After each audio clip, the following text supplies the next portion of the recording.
இன்றைய தியானம் சாட்சி.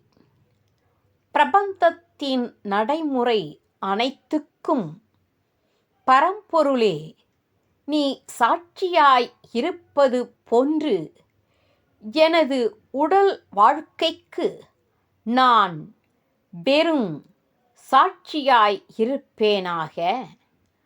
அழகிய படம் ஒன்றை ஒருவன் விலைக்கு விற்கிறான், மற்றொருவன் வாங்குதற்கு பேரம் பண்ணுகிறான். இருவர் கருத்தும் விலையிலேயே சென்று கொண்டிருக்கிறது. வழிப்போக்கன் ஒருவனோ படத்தின் ஓவியத் திறமையை ரசித்து கொண்டிருக்கிறான்.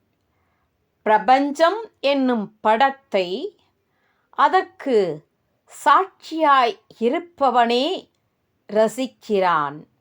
அதில் கட்டுண்டு இருப்பவன் ரசிப்பது இல்லை. சொல்லால் மனத்தால் தொடரா அச்சம் பூரணத்தில் நில்லா நிலையாய் நிலை நிற்பது என்னாலோ